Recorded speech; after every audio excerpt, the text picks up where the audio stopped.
How's it going, guys? Today I'm here with a question from the Real Grinders group on Facebook, and it's about a guy holding kings on a 7, 8, 9 with 2 diamonds. And if you're curious about the spot, stay tuned.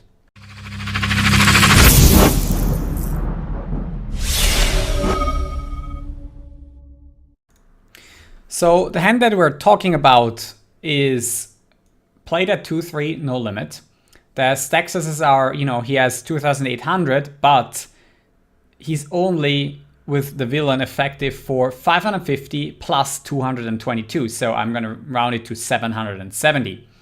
The board comes 7, 8, 9 after he squeezed to 40 and they went 4-way to the flop. So the pot is 160 and he's asking, well, can I stack off here? So the math here, first of all, let's have a look at the pot odds. And it's going to be 770 divided by your own 770, by your opponent's 770, and the 160 that's in the pot. So the equity is going to be 45% that you need. And I build a range here. I quite agree with one of the other posters on Real Grinders. The range is going to be looking more, I adjusted it a little bit. The range is going to be ace of diamonds with a 10. I think that might be quite likely in the range, but it doesn't really matter as much.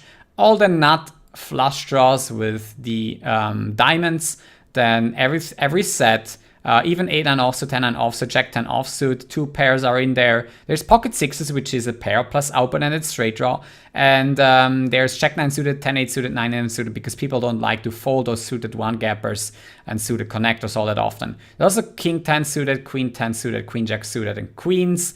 And that should be more or less it. Even if you make a little bit of a mistake, we're talking about 100 combinations here. So it won't matter that much as long as you do include the nuts hands that have you crushed on this board, okay? Let's have a look at the equity, and the equity is 44%. So when we look back, no, we don't have the equity. We are 1% of equity short, but it's going to be very, very close. But here's the thing. We don't have to shove the flop. We can do something different about this hand. We can actually look at, okay, what if we just call the flop and then re-evaluate on the turn? So the way we're doing it, we're using the scenario analyzer of an Equilab tool, which can be pokerstrategy.com Equilab, but you can use another tool if you want. We also have the King of Diamonds and the King of Clubs, which is really cool because you will see that on diamond turns, which is Karo in German, you're actually doing quite well because you will pick up the flush draw. There's only a few turns that you're not doing well on, and they're quite obvious. They're the 6 because they make a straight, and the 10 and the Jack. These 3 cards are so overrepresented in your villain's range that you can actually fold them. You also want to know, like, how much equity do I need on the turn to stack off? And for that, you have to recalculate your pot odds. I'm going to do that in a second.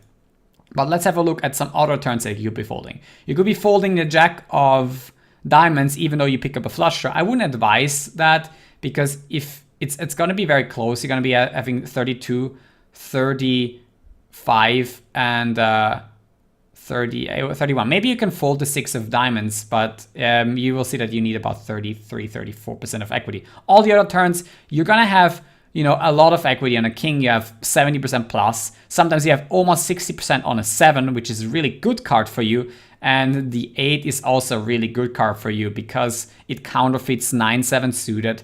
And it makes basically other hands improve less often. Also, if your opponent has, for example, a set, you have one more out to basically counterfeit that. But it's very minimal. So let's have a look at the pot odds on the turn. Pot odds on the turn will be different. It's going to be 550 according to the question, divided by your own amount, 550, plus your opponent's amount, plus what you put in both on the flop, plus what was on the flop. Okay, it's gonna be 32%, that's what you need. Let's go back to, okay, how do we have 32%? We have it on all cards, but 9 cards we can fold, 9 out of 45. And all the other 36 turn cards we can call and actually have quite a good profit.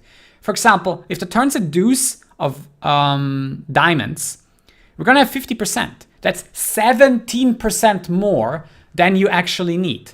17% out of a pot of like let's have a look, okay, of 550 plus 550. Let's do 0 point, right, let's do this way. What is 17% out of 550 plus 550 plus 440 plus 160? 289. So every time you have 50%, you're winning 289 compared to folding, okay? So the cases where you will turn 50% of equity will net you 289 compared to folding, and every time you call the flop and fold a turn, you lose 220. Well, let's have a look again. How often does each scenario happen? Well, the scenario of calling flop and folding turn, which definitely hurts, don't get me wrong. I would hate to call the flop and then fold a turn, but it's going to be the correct decision. 9 times you're going to do that. But then a lot of times you're going to call the flop and then just call the turn because you have the right amount to stack off. And it's all going to be better than folding. Folding here is clearly the worst play for all the reasons mentioned. And you can improve by not instantly getting in on the flop and basically leave your opponent's position, but also let your opponent shove those weaker semi-bluffs. Okay? If your opponent has, let's say, 7-8 suited and the turn's a 9, and he ships it, he's gonna make a mistake. Maybe he manages to actually not ship every turn, but let's be honest, guys, for live players, you know it. When they min raise on the flop and you call them and then they see a turn, they almost sometimes even shove their chips over the line before you even say call. Sometimes they're not even looking at this turn card. They're not gonna play optimally. So we're gonna assume that our opponent is gonna shove all the turns because we just didn't re-raise him on the flop. Under these assumptions, it's insanely profitable to call here with the king of diamonds and another king, and you don't want to pass on this spot because you're leaving money on the table, and you definitely don't want to do that. So guys, if you enjoyed this video about this live poker analysis and you want to know more about these equity tools, subscribe and like this video and you will see more on this channel. Thanks for watching today and see you next time.